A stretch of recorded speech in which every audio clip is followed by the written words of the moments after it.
Que Dieu notre Père et le Seigneur Jésus-Christ vous accordent la grâce et la paix. Amen.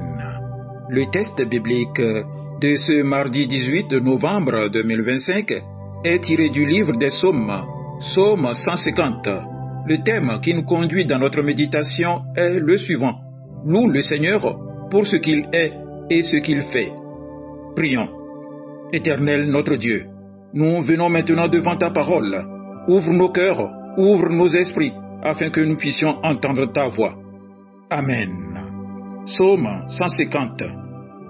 Louez l'Éternel, louez Dieu dans son sanctuaire, louez-le dans l'étendue où éclate sa puissance, louez-le pour ses hauts faits, louez-le selon l'immensité de sa grandeur, louez-le au son de la trompette, louez-le avec le luth et la harpe, louez-le avec le tambourin et avec des danses, louez-le avec les instruments à cordes et le chalumeau, louez-le avec les cymbales sonores, louez-le avec les cymbales retentissantes, que tout ce qui respire loue l'Éternel.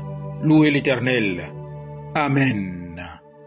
Bien-aimés dans le Seigneur, le livre des Psaumes commence avec un appel à marcher dans la voie de Dieu, Psaume 1, et se termine avec un appel retentissant à louer le Seigneur, Psaume 150. C'est comme si toute la Bible voulait nous conduire vers cette réalité.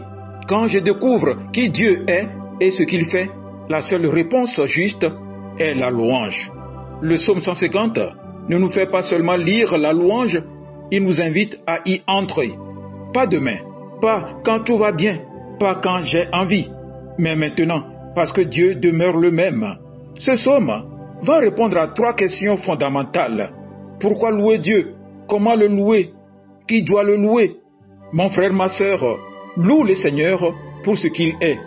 Louez Dieu dans son sanctuaire, louez-le dans l'étendue où éclate sa puissance.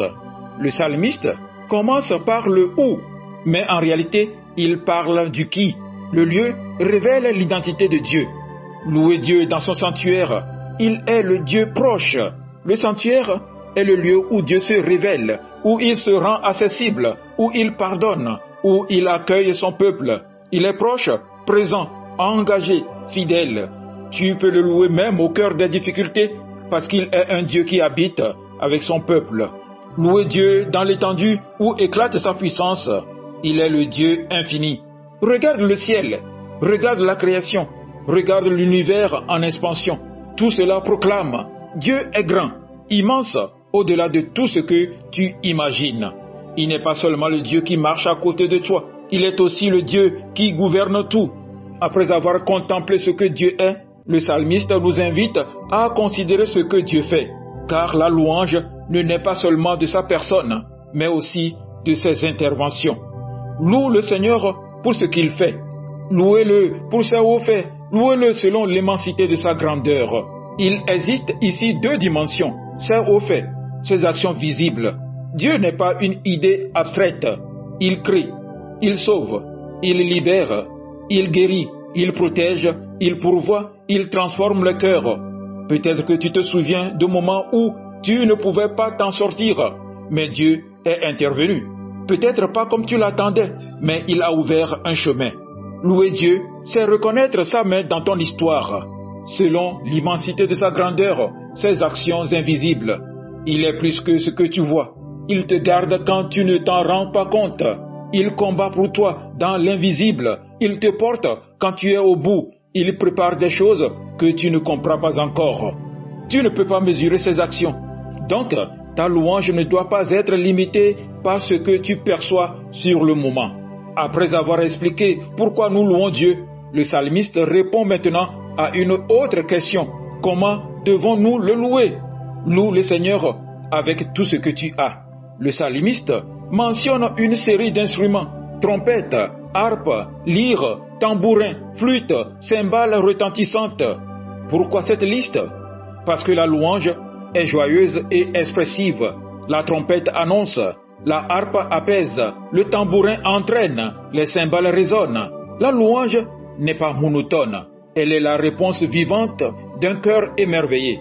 Parce que la louange engage tout notre être avec la voix, le corps, les émotions, l'intelligence, la musique. Rien n'est trop petit ou trop grand pour louer Dieu. Parce que chaque instrument représentent une diversité d'expressions. Certains louent dans le silence, d'autres dans le chant, certains dans la danse, d'autres dans l'adoration profonde. Dieu accueille toute louange sincère. Après avoir parlé du pourquoi et du comment, le psalmiste répond maintenant à une dernière question. Qui est concerné? Loue le Seigneur si tu respires encore. Que tout ce qui respire loue l'Éternel. Louez l'Éternel. Le dernier verset est simple, puissant, universel. Le critère pour louer Dieu n'est pas être parfait, être spirituel, être instruit, être émotionnel. Le seul critère est respirer. Tant que tu respires, tu es appelé à la louange. Ta respiration est déjà un miracle, un don, un témoignage que Dieu est encore en train d'agir dans ta vie. Le psaume se termine par un dernier impératif. Louer l'Éternel. Ce n'est pas une option, mais une invitation à entrer dans notre destinée, être un peuple qui célèbre son Dieu. Alors, comment vivre cela aujourd'hui? Bien-aimé, fixe ton regard sur Dieu, pas sur tes circonstances. La louange ne dépend pas des situations, mais de la nature de Dieu. Commence chaque journée par reconnaître qui il est avant de penser ce que tu vis. Rappelle-toi ce que Dieu a fait pour toi. Fais une liste, note ses interventions. Souviens-toi de cette délivrance. Oui, la mémoire nourrit la louange. Exprime ta louange avec tout ce que tu as. Chante, parle, prie, danse, écris, joue d'un instrument, rends service. La louange est un style de vie. Décide de louer tant que tu respires. Que chaque respiration te rappelle, je suis encore vivant, donc je loue mon Dieu. Bien-aimé dans le Seigneur, le psaume 150 nous rappelle à une louange totale, parce que Dieu est grand, parce que Dieu agit, parce qu'il mérite toute notre adoration et parce que tant que nous respirons, nous sommes faits pour le louer. Alors aujourd'hui, unissons nos voix, nos cœurs, nos corps, nos instruments, notre souffle pour déclarer « Louez l'Éternel ». Amen. Belle journée remplie de louanges à vous tous.